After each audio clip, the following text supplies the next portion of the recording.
Ready? 1, 2, 3, start, go. Hi, hello, welcome back to the channel. This is Raviteja. You're watching City Drive World. Dear friends, భయ్యా నువ్వైతే XUV700 కొన్నావు, only walk around video మాత్రం చేస్తే సరిపోతుందా?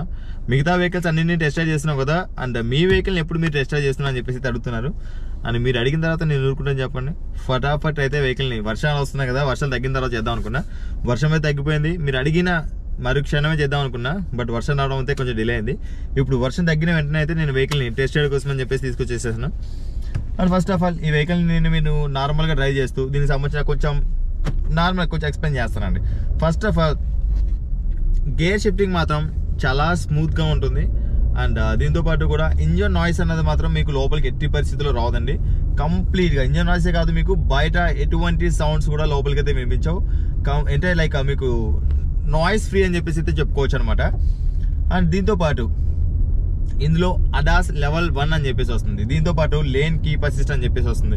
వీటి వల్ల మనకి యూజ్ అనేది ఏంటి అంటే, ఫర్ ఎగ్జాంపుల్ మనం టైర్డ్ అయిపోయాం, మనకు తెలియదు అంటే నిద్ర లాంటి మత్తులో ఉన్నాం, డే మొత్తం మనం డ్రైవ్ చేస్తూ ఉన్నాం, లేదు నైట్ టైం మనం వెళ్తున్న రోడ్ అని చెప్పేసి మనకు ఐడియా లేదు.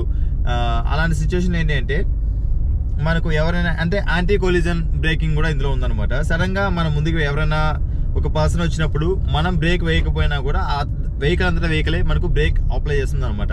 అంటే ఆ ఆప్షన్స్ అని చెప్పేసి మనం సెలెక్ట్ చేసుకోవాల్సి ఉంటుంది.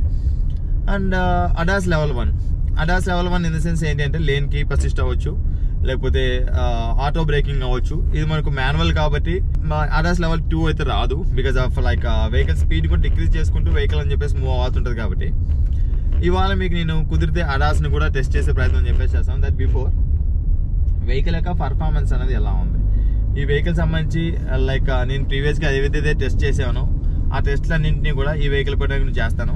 అండ్ ఫస్ట్ మోస్ట్ థింగ్ ఏంటి అంటే సస్పెన్షన్ మాత్రం లోపల మీకు అసలు వెళ్తుందా లేదా అన్న ఫీల్ కూడా తెలియదండి. అసలు బ్రేక్ అప్లై చేసినా కూడా లోపల కూర్చున్న ప్యాసింజర్స్ మాత్రం చాలా కంఫర్టబుల్గా ఫీల్ అవుతారు.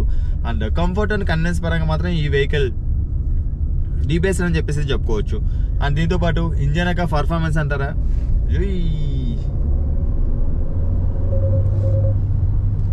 రాకింగ్. అండ్ నేను పెట్రోల్ వెహికల్కి వెళ్ళడానికి ఏంటంటే రీజన్, డీజిల్ వెహికల్స్కి యాక్చువల్గా ఫ్యూచర్ లేదు. అండ్ మనం 25 లక్షలు పెట్టేసి ఒక కారు కొంటున్నప్పుడు మినిమం ఒక 15 years యూజ్ చేయకపోతే ఎలా చెప్పండి. ఇన్ ద మీన్ వెల్ ఎవరైనా ఒక గవర్నమెంట్ లైక్ ఫ్యూచర్లో గవర్నమెంట్స్ కన్నా మారిపోయి డీజిల్ వెహికల్స్ బ్యాన్ అని కనుక అన్నాయనుకోండి, మనకు ఆర్సీలో అయితే 15 years అని చెప్పేసి ఉంటుంది.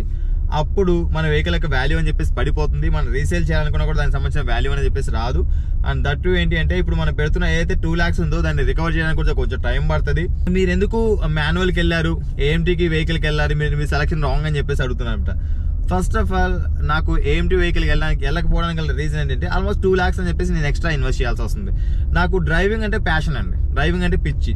అలాంటప్పుడు ఏంటంటే నేను ఏఎంటీ వెహికల్ని డ్రైవ్ చేసేప్పుడు అంత ఇదిగా నేను డ్రైవ్ చేయలేను, అంటే ఆ ఫీల్ అనేది అయితే నేను ఫీల్ అవ్వలేను. అందుకోసం అని చెప్పేసి ఏంటంటే నేను మాన్యువల్ వెహికల్కి వెళ్తే వెళ్ళడం అని చెప్పేసి జరిగింది. అండ్ దట్ ఏంటంటే అంత రిలాక్స్ అవ్వాలని చెప్పేసి నేను అనుకోవాలి, ఎందుకంటే నేను ముసలోని కాదు కదా. ఓకే, యంగ్ బ్లడ్ అన్నప్పుడు ఏంటంటే కొంచెం వర్క్ చేద్దాం, ఎక్సర్సైజ్ అవుతుంది కాళ్ళకు చేతులకి. ఓకే, నేను చూస్ చేసుకున్న కలర్ రాంగ్ అని చెప్పేసి కొంతమంది అడిగారు. This is my personal choice. నాకు బ్లూ అంటే పర్సనల్ ఇంట్రెస్ట్ అండి, అందుకోసం నేను బ్లూ కలర్ అయితే చూస్ చేసుకోవడం అని చెప్పేసి జరిగింది. నేను వాడే బైక్ కలర్ బ్లూ, ఇంట్లో ఉన్న ఇంటీరియర్ మొత్తం బ్లూ, వాట్ నాట్ అంతా కూడా బ్లూ ఉంటుంది. That's my personal choice. Okay, ఇప్పుడు ఈ వెహికల్ని డిఫరెంట్ కైండ్స్లో అంటే లైక్ స్టీరింగ్ హ్యాండ్లింగ్ అవ్వచ్చు, లేకపోతే సస్పెన్షన్ అవ్వచ్చు, 0 to 100 స్పీడ్ టెస్ట్ అవ్వచ్చు, 100 to 0 స్పీడ్ టెస్ట్ అవ్వచ్చు, ఆల్ పారామీటర్స్లో సస్పెన్షన్ అవ్వచ్చు. సస్పెన్షన్ అనేది మాత్రం నేనైతే ఫుల్లీ సాటిస్ఫైడ్ అండి, ఎందుకంటే మా ఏరియా మొత్తం కచ్చా రోడ్, ఫుల్లీ ఆఫ్ రోడింగ్ అనమాట. టాటా ఆల్ట్రోలో డ్రైవ్ చేసిన, టాటా నెక్సాన్లో డ్రైవ్ చేసిన ఆ కుదుపులు అయితే క్లియర్గా తెలుస్తున్నాయి. బట్ ఈ వెహికల్ అయితే నాకు ఆ కుదుపులు అనేది అయితే ఎక్కడ కూడా నేనైతే ఫీల్ అవ్వలేదు. అండ్ మా పేరెంట్స్ ట్రావెల్ చేసిన వాళ్ళు కూడా చాలా కంఫర్టబుల్గా 1500 kilometers వరకు కూడా మా పేరెంట్స్ కూడా ట్రావెల్ చేశారు. వాళ్ళు కూడా ఎక్కడికైతే స్ట్రెస్ అవ్వలేదండి. సో ఇప్పుడు వచ్చేసి వెహికల్ని మనం 0 to 100 స్పీడ్ టెస్ట్ చేద్దాం, అండ్ 100 to 0 స్పీడ్ టెస్ట్ చేద్దాం. ఎలా ఉంది ఏంటి వెహికల్ యొక్క పర్ఫార్మెన్స్, అండ్ హ్యాండ్లింగ్ టెస్ట్ కూడా చేద్దాం. ఇలాగ ఎప్పుడైనా మనకు కుక్కలో అలానే వచ్చాయి అనుకోండి, ఇఫ్ ఇన్ కేస్ మీరు కనుక బ్రేక్ వేసుకోకపోతే ఆటోమేటిక్గా ఆ వెహికల్ అని చెప్పేసి అయితే బ్రేక్ వేసుకుంటుంది. అది కూడా అబోవ్ 60 స్పీడ్ అయితే ఉండాలి. లైక్ అడాస్ అన్నది అయితే అంటే లేన్ కీప్ అసిస్ట్ యాక్టివేట్ అవ్వాలంటే మాత్రం మనకు అబోవ్ 60 స్పీడ్ ఉండాలన్నమాట. లేన్ కీప్ అసిస్ట్ కాకుండా మనకు బ్రేకింగ్ అనుకోండి, మీకు బ్రేకింగ్లో కూడా నార్మల్గా వేసుకోవాలా, ఎమర్జెన్సీ వేయాలా, లేకపోతే ఎలా వేయాలని చెప్పేసి అయితే మనకి ఇందులో సెట్టింగ్స్లో సెట్ చేసుకోవాల్సి ఉంటుంది అనమాట. ఎమర్జెన్సీ పెట్టేసుకున్నారంటే మాత్రం ఎలా ఉంటుందంటే ధడేల్ అలా ఉంటుంది అనమాట. కాబట్టి మీకు మీ యూసేజ్ అనేది ఎలా ఉంటుంది అన్న దాన్ని బట్టి మీరైతే సెట్ చేసుకోండి. సో టర్నింగ్ రేడియస్ అంటారా, టర్నింగ్ రేడియస్ అయితే ఈ వెహికల్ మనకు 7 సీటర్ కదా, లెంత్ అనేది ఎక్కువ ఉన్నప్పుడు మాత్రం ఖచ్చితంగా టర్నింగ్ రేడియస్ అనేది మాత్రం తీసుకోవాల్సి ఉంటుంది. బట్ స్టీరింగ్ మాత్రం లిటిల్ ఫింగర్ తోటి అయితే ఈజీగా, చాలా ఈజీగా హ్యాండిల్ చేయొచ్చు. సిటీ కండిషన్ అయినా లేకపోతే హైవే కండిషన్ వెళ్ళినప్పుడు మాత్రం స్టీరింగ్ అనేది టైట్ అయిపోతుంది. ఎప్పుడైతే సిటీ కండిషన్లో ఉంటామో చాలా లైట్గా ఉంటుందండి. అంటే మనం ఒక 7 సీటర్ కార్ని డ్రైవ్ చేస్తున్నాం, ఒక బల్కీ కార్ని ఒక డ్రైవ్ చేస్తున్నాం అన్న ఒక ఫీల్ అయితే ఏం రాదు మీకు. ఓకే, ముందు అక్కడ కార్ అయితే వెళ్ళిపోయి 0 to 100 స్పీడ్ టెస్ట్ చేద్దాం. దట్ బిఫోర్ మన ముందు ఏవి కూడా వెహికల్స్ అయితే ఉండకూడదు కాబట్టి. Ready, 1 2 3 start, go.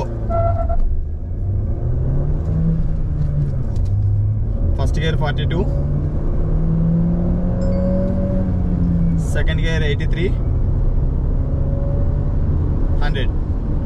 100 to 0.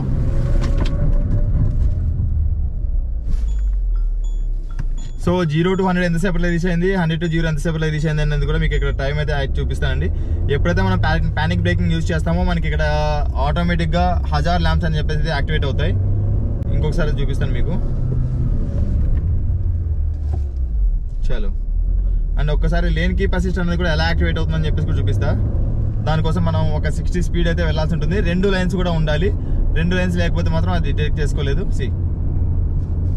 Speed తగ్గినప్పుడైతే lane keep assist అనేది అయితే వర్క్ అవ్వదు. 60 స్పీడ్ అయితే మినిమం మనం మెయింటైన్ చేయాల్సి ఉంటుందండి లేన్ కీప్ అసిస్ట్ కోసం. అండ్ వెహికల్ దగ్గర అయితే కొంచెం క్లోజ్గా వెళ్దాం. విల్సి అందా బ్రేక్ వేసేసుకుందాం. ఎప్పుడైతే మనం బ్రేక్ మీద కాల్ లేదన్నప్పుడు ఆటోమేటిక్గా దగ్గరికి వెళ్ళంగానే బ్రేక్ అనేది అయితే వేసేసుకుంటుందండి. అలాంటప్పుడు మీకు కొంచెం గ్రైండింగ్ సౌండ్ లాంటిది వస్తుంది. మీరైతే కంగారు పడకండి, ఎందుకంటే ఆటోమేటిక్గా తన పని తాను చేసుకుంటుంది కాబట్టి మనం డిస్టర్బ్ చేయకూడదు. అండ్ ఒక వెహికల్ని క్విక్గా ఓవర్టేక్ చేయాలనుకున్నా కూడా ఎటువంటి ఇది లేకోకుండా చాలా క్విక్గా అయితే మనం ఓవర్టేక్ చేసుకోవచ్చు. అండ్ గేర్స్ కూడా ఇంక్రీజ్ చేసుకుంటూ డిక్రీజ్ చేసుకుంటూ కాదు. అండ్ పర్సనల్గా ఏంటంటే ఈ వెహికల్ యొక్క హార్న్ మాత్రం నన్ను ఫిదా చేసిందండి. చాలా స్వీట్గా ఉంటుంది. లేన్ కీప్ అసిస్ట్ యాక్టివేట్ అయిపోయింది అంటే లేన్ చేంజ్ అవుతున్నావు, నీ లైన్లో నువ్వు ఉండు అని చెప్పేసి నాకు చెప్తుంది. స్పీడ్ బ్రేకర్స్ కదా, అసలు ఎక్కడ కూడా కుదుపులు అన్నవి అయితే తెలియదండి. చాలా సాఫ్ట్గా ఉంటుంది. బట్ సస్పెన్షన్ మాత్రం హార్డ్గా ఉంటుంది. బట్ లోపల ఉన్న వరకు అయితే తెలియదు అనమాట. దానికి సంబంధించి డిజైన్ అనేది అయితే అలా డిజైన్ చేయడం అని చెప్పేసి జరిగింది. చలో, yes, 1 second will check. 0 to 100, 100 to 0. Ready, 1 2 3 start, go. ఎప్పుడైతే క్విక్గా నేను యాక్సిడెంట్ తీసుకుంటున్నా అప్పుడు మనకు హై ఆర్పిఎంలో టైర్ అయితే స్పిన్ అవుతుంది.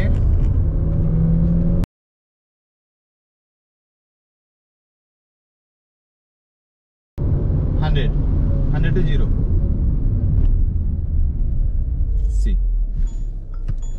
ఓకే, ఇది మనకు. అండ్ నెక్స్ట్ వచ్చేసి లైక్ ఇది వచ్చేసి సర్వీస్ రోడ్ అండి. నేను చాలా జాగ్రత్తగానే వెళ్తూ ఉన్నా. మీరు దీన్ని కూడా పాయింట్అవుట్ చేయాలనుకున్నట్లయితే కనుక పాయింట్అవుట్ చేసుకోవచ్చు. ఇంకా దాని గురించి నేనైతే ఏం మాట్లాడలేదు, బికాజ్ ఆఫ్ ఆబ్వియస్లీ నేను మీకు చూపిస్తూ ఉన్నా. బట్ నేనైతే ర్యాష్ డ్రైవింగ్ అయితే చేయట్లేదు. వెహికల్ అనేది ఎలా ఉంది ఏంటి దానికి సంబంధించిన పర్ఫార్మెన్స్ అనేది నన్ను నేను కంట్రోల్ చేసుకుంటూ అండ్ యూజువల్గా మీకు ఆన్ కెమెరా అని చెప్పేసి చూపించడం జరుగుతుంది. అండ్ లైక్ నా ప్రికాషన్స్ అయితే తీసుకుంటున్నాను. ఎందుకంటే వెహికల్స్ ఏమైనా వచ్చాయనుకోండి నేనైతే డ్రైవ్ చేయట్లేదు. అలాంటి సిచ్యువేషన్ ఏం చేస్తున్నా అంటే ఆపేస్తూ ఉన్నా, నేనైతే స్లో అవుతూ ఉన్నా. బట్ తగిన జాగ్రత్తలు తీసుకుని అయితే నేను టెస్ట్ చేయడం జరుగుతుంది. ఎవరు కూడా నా వీడియోస్ చూసి మీరైతే ప్రయత్నించకండి. దానికి నాకు ఎటువంటి రెస్పాన్సిబిలిటీ అయితే ఉండదండి. 70 80. ఓకే, క్విక్గా ఒకసారి లేన్ చేంజ్ అయ్యి కూడా చూపిస్తాను మీకు. 70 స్పీడ్. ఓకే, నెక్స్ట్ లెఫ్ట్కి 80. సూపర్. అగైన్ 90. అన్స్టేబుల్ అయితే అవ్వట్లేదండి నాకు. క్విక్గా మనం లేన్ చేంజ్ అయినా కూడా వెహికల్ ఇంత లెంత్ ఉన్నా కూడా ఎగ్జాక్ట్గా వచ్చేస్తుంది, కానీ జిగ్జాగ్గా అయితే నాకు వెళ్ళట్లేదండి. ఇంకొకసారి మీరు ఎక్స్పెక్ట్ చేసే టెస్ట్ కూడా ఇప్పుడు చూపిస్తాను మీకు నేను. ఆబ్వియస్లీ మనకు గ్రౌండ్ క్లియరెన్స్ అనేది ఎక్కువ ఉంటుంది కాబట్టి హ్యాండ్లింగ్ టెస్ట్లో అయితే ఎలా ఉంటుంది అని చెప్పితే నేనైతే టెస్ట్ చేయాల ఆన్ కెమెరా మీ ముందే నేను ఇప్పుడైతే ఫస్ట్ టైం టెస్ట్ చేస్తా ఉన్నా. ఒక్కొక్క స్పీడ్లో ఒక్కొక్క విధంగా 40, 50, వావ్ 60, 70, ఎస్ 70 పైన మనం స్టీరింగ్ కనుక ఓవర్ స్టీర్ చేస్తే మాత్రం ఖచ్చితంగా బాడీ రోల్ అవుతుందండి. అంటే సడన్గా మనం అలాంటి సిచ్యువేషన్లో ఏం చేయాలంటే ఇఫ్ ఇన్ కేస్ ఏదైనా సిచ్యువేషన్ వచ్చినప్పుడు బ్రేక్ అప్లై చేసుకొని తప్ప స్టీరింగ్ అయితే మనం ఓవర్ స్టీర్ చేయకూడదు. బట్ స్టేబుల్ మాత్రం చాలా స్టేబుల్గా ఉంది వెహికల్ అయితే. బట్ 70 స్పీడ్లో మాత్రం క్విక్గా కనుక మీరు లైక్ లేన్ చేంజ్ అయినప్పుడు ప్రాబ్లం లేదు. లేన్ చేంజ్ కాకుండా మీరు అడ్డంగా లైక్ 90 degreesలో కనుక మీరు వెళ్ళాలి అనుకున్నట్లయితే మాత్రం వెహికల్ బాడీ రోల్ అవుతుందన్న విషయాన్ని అయితే మీరు గుర్తుంచుకోండి. Then remaining everything like handling test అవ్వచ్చు, లేకపోతే సస్పెన్షన్ అవ్వచ్చు. ఇక్కడ మీకు చూపిస్తాను సింపుల్గా ఎలా టర్న్ చేయొచ్చు అనేది. సింగిల్ ఫింగర్ తోటి you can see, single finger. ఇందులో మనకు 6 speed మాన్యువల్. నాకు నచ్చింది ఏంటంటే ఈ రివర్స్ కెమెరా ఉంది చూసారా, ఇంతే సైజు. ఈ సెన్సార్స్ కోసం ఈ ఎవరు స్క్రీన్ ఇమ్మన్నారు నాకు అర్థం కావట్లేదు. ఇది నచ్చట్లేదు, నాకు అస్సలే నచ్చలే. ఓకే, సింగిల్ ఫింగర్ తోటి అయితే ఈజీగా మనం స్టీరింగ్ అయితే హ్యాండిల్ చేసుకోవచ్చు. ఓకే, అగైన్ బట్ మీకు నెక్స్ట్ వీడియోలో ఓవరాల్ మీదకి వెళ్ళేసి ఒక 80 స్పీడ్లో లేన్ కీప్ అసిస్ట్ అని చెప్పేసి యాక్టివేట్ చేసి క్రూజ్ యాక్టివేట్ చేసి మీకు చూపించే ప్రయత్నం అని చెప్పేసి చేస్తానండి.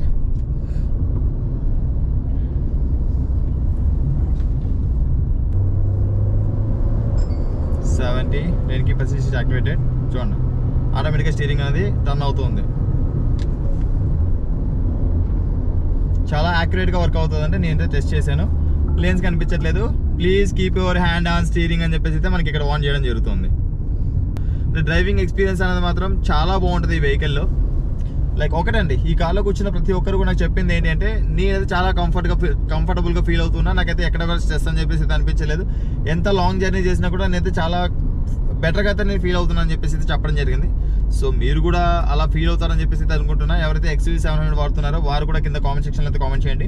అండ్ మీ వెహికల్ అనేది ఎలా ఉంది ఏంటి, అండ్ ఎస్పెషల్లీ డీజిల్ వెహికల్ లేదా పెట్రోల్ వెహికల్ వాడుతున్నట్లయితే కనుక అండ్ మీ వెహికల్ యొక్క మైలేజ్ అనేది ఎంతవరకు వస్తుంది ఏంటని చెప్పేసి కూడా మీరైతే నాకు కింద కామెంట్ సెక్షన్లో కామెంట్ చేయండి. అండ్ మనం నెక్స్ట్ వీడియోలో ఈ వెహికల్ యొక్క సిటీ మైలేజ్ అనేది ఎలా వస్తుంది, హైవే మైలేజ్ అనేది ఎలా వస్తుంది ఏంటని చెప్పేసి అయితే మీకు చూపించే ప్రయత్నం అని చెప్పేసి కూడా చేస్తానండి. సో రైట్ ఫ్రెండ్స్, ఇది ఇవాళ వీడియోలో. అండ్ ఈ వీడియో కనుక మీకు నచ్చినట్లయితే లైక్ చేయండి, అదేవిధంగా మీ ఫ్రెండ్స్ అండ్ ఫ్యామిలీ మెంబర్స్ కూడా షేర్ చేయండి. Thanks for watching. Bye. Seat belt ధరించండి, హెల్మెట్ ధరించండి, సురక్షితంగా ప్రయాణించండి. అంబులెన్స్కి దారి ఇవ్వడం మాత్రం మర్చిపోదు. Please don't drink and drive. బోలో భారత్ మాతాకి జై.